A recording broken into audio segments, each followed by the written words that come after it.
What's up guys? So ilang araw na ang sunod-sunod ang pag-ulan. So ngayon medyo makulimlim pero hindi pa naman umuulan simula kanina. So ngayon balak natin is punta lang tayo ng Sukovia Bridge, dun sa daan doon. Mag-ano lang tayo, magti-test ride lang tayo. Kasi hindi ko pa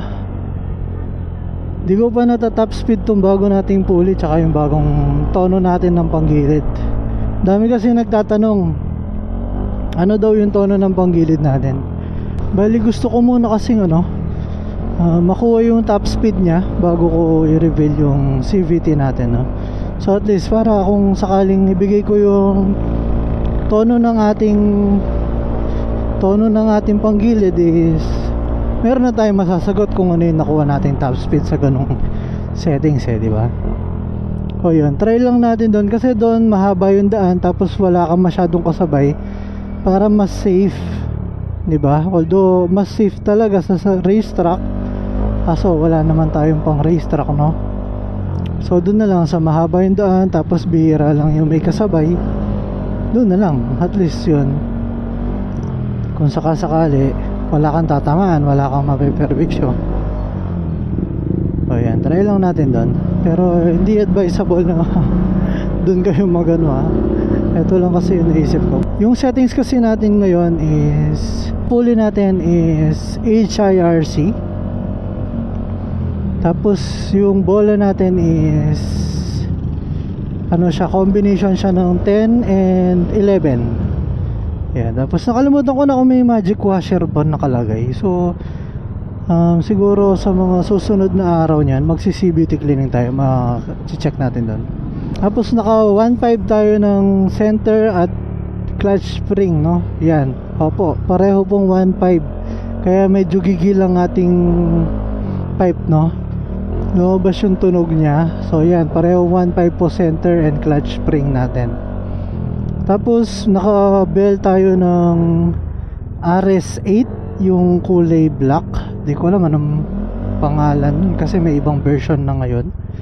So yan, naka-bell tayo ng RS8. Tapos yung torque drive natin is stock siya, hindi siya kalkal, as in stock lang talaga siya.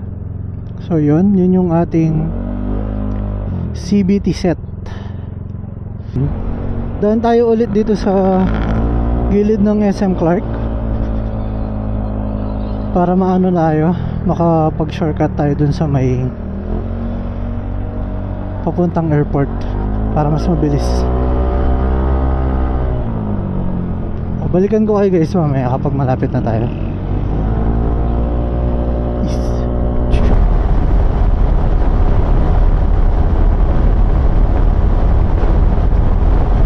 Ng hangin.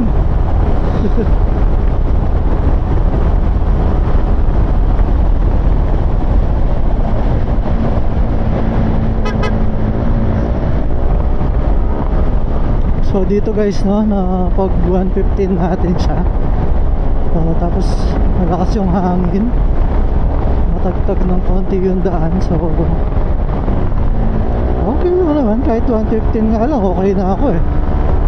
Di naman tayo makakapagbabad ng ganun lagi, di ba? Kasi nasa city naman tayo, laging traffic. Pero tingnan pa rin natin. So talaga makita yung full potential ng HIRC natin, tsaka yung bagong CVT natin. Pag nandito na kayo guys, nakapasok na kayo dun sa entrance, mag right lang kayo dito. Kasi yung pa left, yun na yung doon na yung pa-airport. So etong pa right is papunta ng Sukovia Bridge. Actually dito makakapag top speed na tayo kasi iba pa rin yung daan dun, diba? Para same na same location, same din yung para kung makita natin kung same result din ba. Pero try na natin dito. Medyo mahangin din dito. Kaya para makita nyo kung gaano kahangin. Pero maganda yung daan dito kasi asfalto. Ano, mag-130 na tayo. 14:15.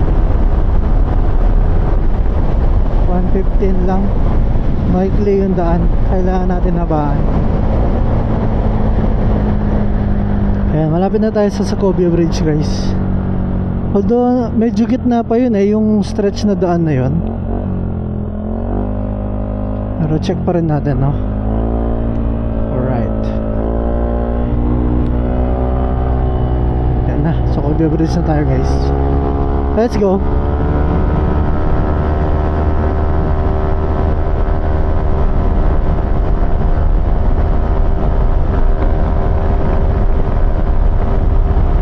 Lakas ng hangin, guys. Medyo mataas kasi yung elevation natin, parang kinakabahan ako. Hindi na kasi ako sanay magpatakbo ng mabilis na ganito. Sanay na lang ako sa city driving. Tagal na kasi walang ride So yun, binutasan natin yung 115. Yun, nag 118 pa. Minor lang tayo kasi kurbada to tsaka pababa madadaya natin to kung hindi tayo talagang bibilis tayo dito. Tignan mo naman Woo! Sarap talaga balik-balikan ng daan na to.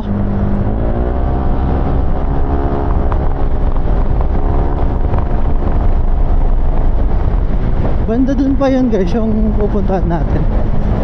Balikan ko kayo pag nandun na tayo. Tingnan nyo naman yung daan na yan, guys. Napakagandang daan yan. Ilang years nilang ginawa to, diba?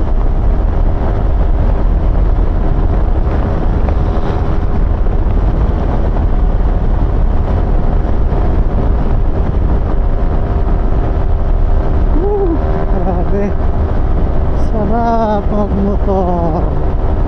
Ayan, no? Medyo malakas yung hangin, no?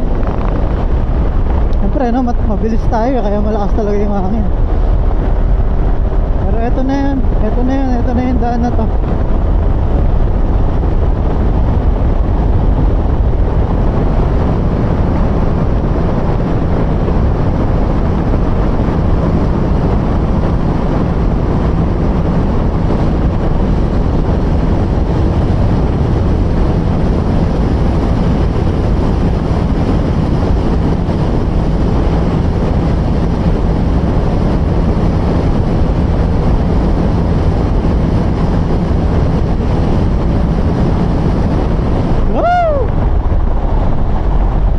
Nag 139 din, mga gar.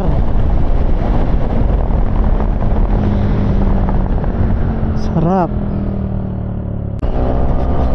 So yun, guys, nakapag top speed na tayo. So ang bagong top speed natin is 139 kilometers per hour. So yan, no? Meron ba akong isang lalakarin ngayon, guys? Kung may mapapansin nyo, naka sec tayo na riding jacket. So may kulang kasi to ng paddings before. So ngayon pinadala nila sa ibang branch nila dito sa Angeles City. O yan, pipick upin lang natin yung pads para kumpleto yung mga pads natin. Kasi meron tong pads sa elbow, shoulder at sa back, no? So yun, pick upin muna natin yun. I hope you like this video, guys. See you next top speed vlog. Cheese, peace.